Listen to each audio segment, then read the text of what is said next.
We are a family of three living in Netherlands, exploring the world in our own new way. We are घुमक्कर bongs. चले दुनिया की सैर में.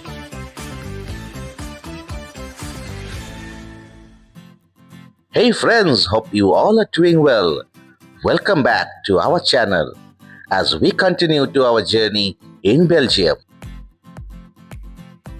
In our last video, we had a wonderful time in Ghent, and today we are on our way to another historic city of Belgium, Bruges.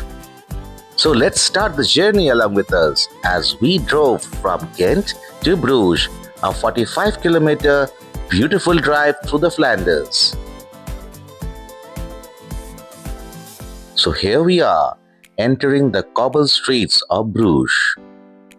Nestled in the heart of Belgium, Bruges, a medieval masterpiece famed for its winding canals, fairy tale architecture, and rich tapestry of history.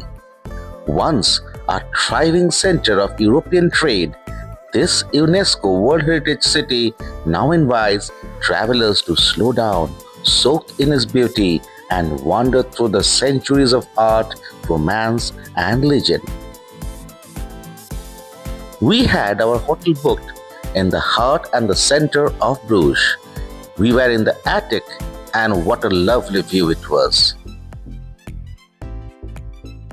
And there you are with the famous Belfry Tower, the symbol of Bruges. I will leave the details of our hotel in the description below. Please do go and check out before visiting Bruges.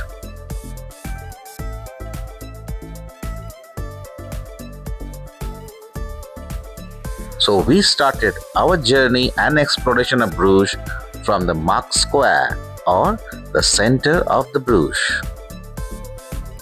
Soaking into the charm of this medieval city and enjoying the smell of rich cocoa and Belgian chocolate, we end up to the most Instagrammable spots of Bruges, the Rosary Quay. Rosary Quay is one of the most photographed spots in Belgium, where the Diver and the Groenere canals meet. This quay offers postcard-perfect views of the medieval buildings reflected in tranquil waters.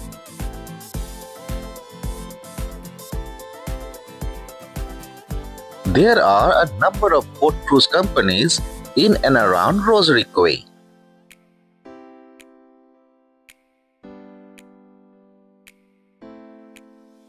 And here comes our boat as we embark to explore the histories and magical charm of Bruges.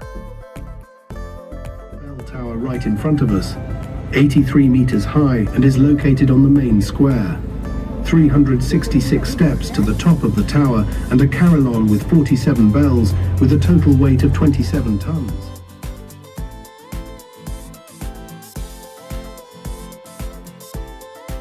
Every turn brought us with new stories and new adventures, with glimpses of history as the commentary went on from our captain.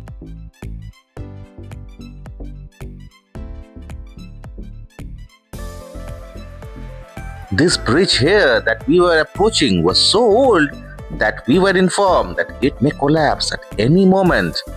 Oh, we passed below it. We are saved, it didn't collapse.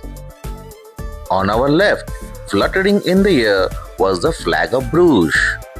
It is the same symbol as we can see in the flag of Flanders.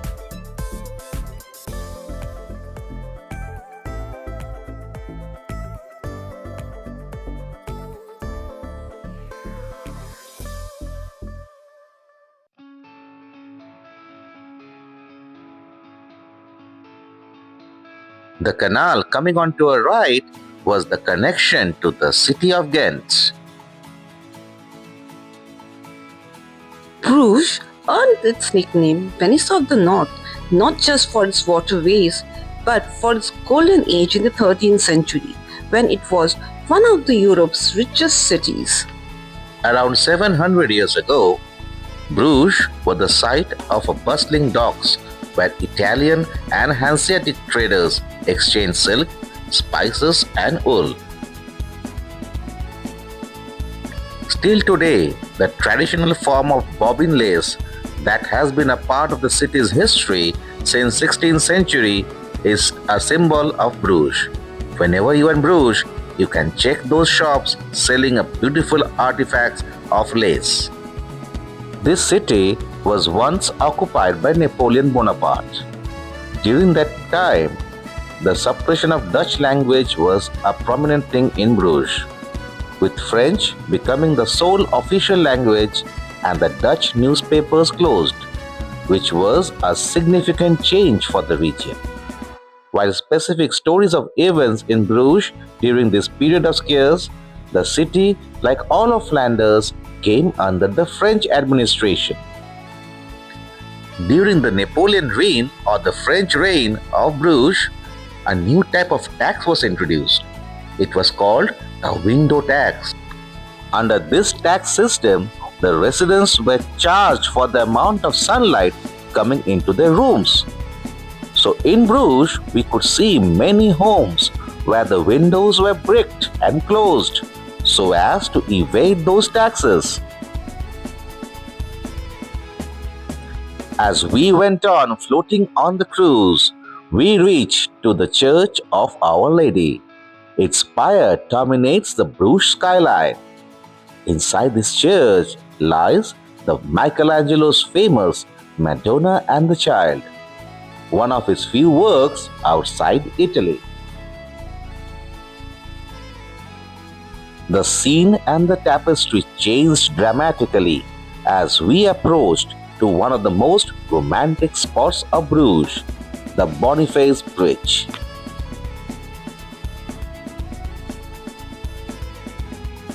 Flemish masters Jan van Eyck and Hans Memling once painted Bruges into immortality. Van Eyck himself lived in Bruges, and his patron, Philip the Good, helped make the city a hub of art and diplomacy. It's said that Van Eyck's use of oil paints revolutionized European art.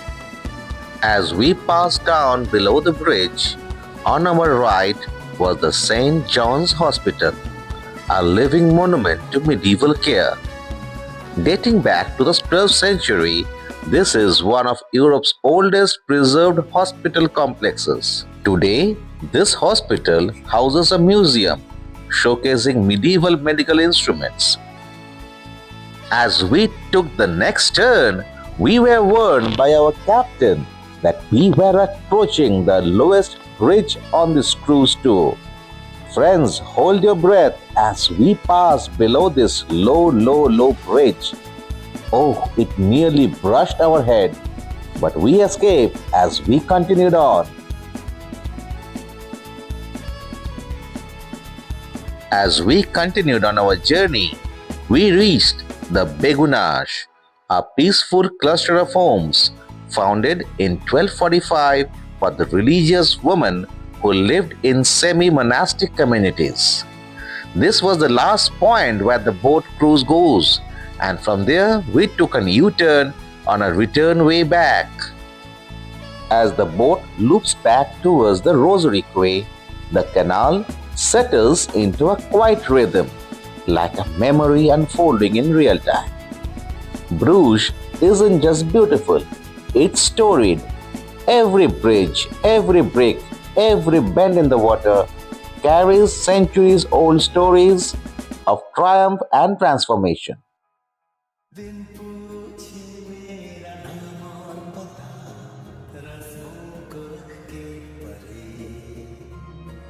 Next to the Rosary Quay is the Diver Park. We strolled hand in hand, reliving the magical moments of the Bollywood movie PK.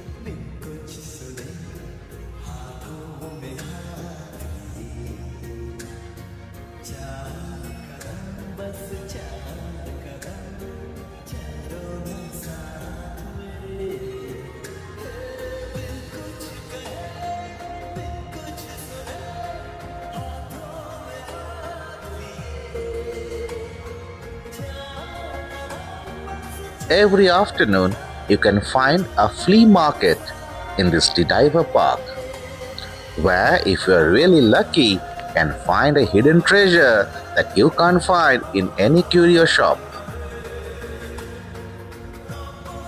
Exploring the antique treasures in the Diver Park, we reach to the Burg. The Burg isn't just a square, it's a stage where the centuries of Bruges civic, religious, and political life have played out. Once the site of a fortified castle built in the 9th century to defend against the Viking raids, it evolved into an administrative center of the city. Hope you remember to my story of the Dragon of the Ghent. Dragon of the Ghent was stolen from Bruges, from the same place, the Stadhuis. The dragon was stolen and was loaded onto the back of a donkey whose eyes were blindfolded. But the donkey was very loyal to the city of Bruges and refused to move further. However, it was stolen later, and in the memory of the donkey, this road is named as Blind Iselstraat. Listening to the story of the donkey, we reach the Church of Our Lady and in the famous the Boniface Bridge. Though a simple looking bridge, Boniface Bridge has been a symbol of love and elegance for centuries.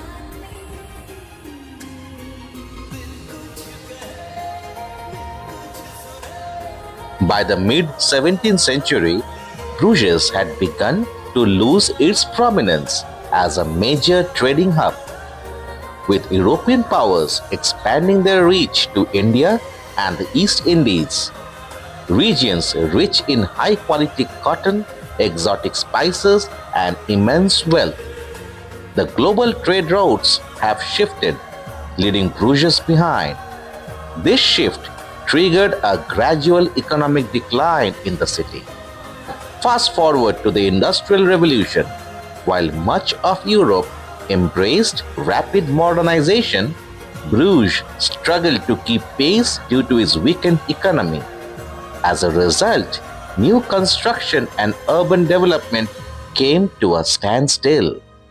But here's the twist: what could have been a setback turned into a blessing. The city's medieval charm, untouched by industrial expansion, was later preserved through protective charters. Today, Bruges stands as a breathtaking time capsule, a living museum of history and architecture that transports you straight into the heart of the Middle Ages.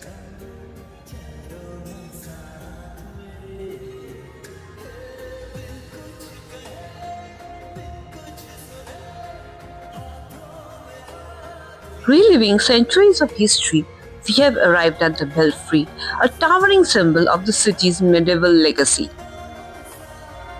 Built till 1240, during the city's golden age, this iconic structure once housed the treasury, guarded records, and served as a watchtower.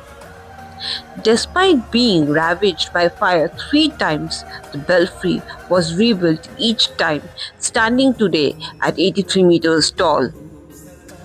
Its bell once marked time, warned of dangers, and filled the streets with music, especially after the clarion was added in the 16th century. Climbing its 366 steps, you can visit the top and enjoy a bird-eye view of the city.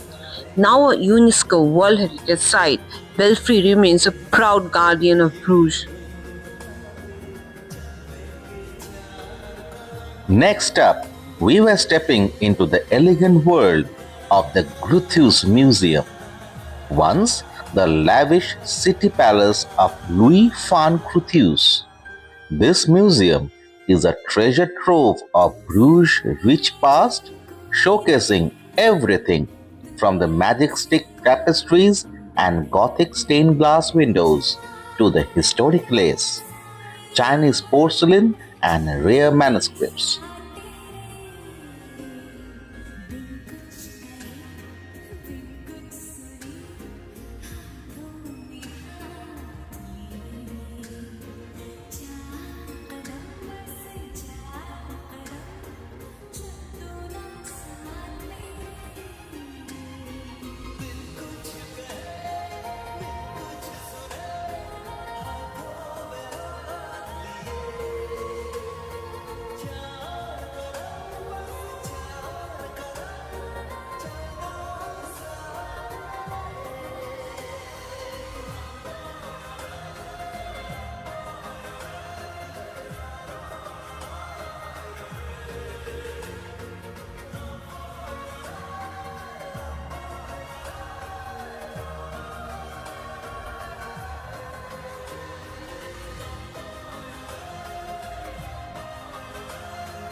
And now we have reached to one of the most beautiful parts of Bruges, the Minnewater Lake.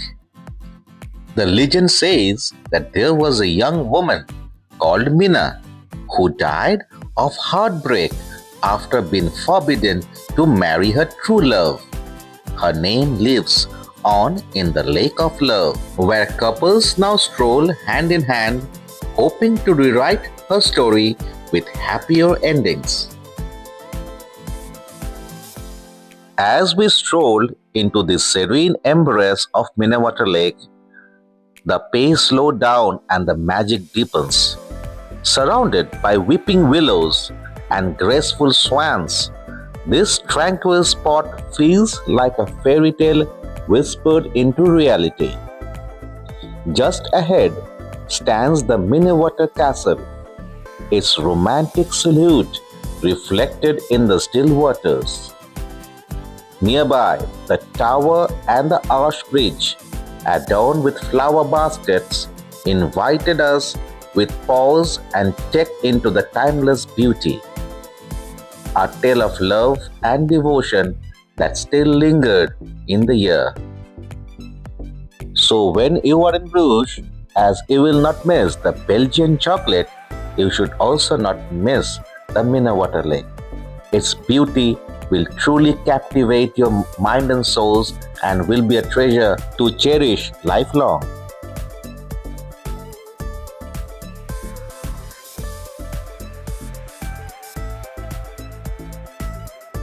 With this, we ended up our beautiful journey of the historic Bruges.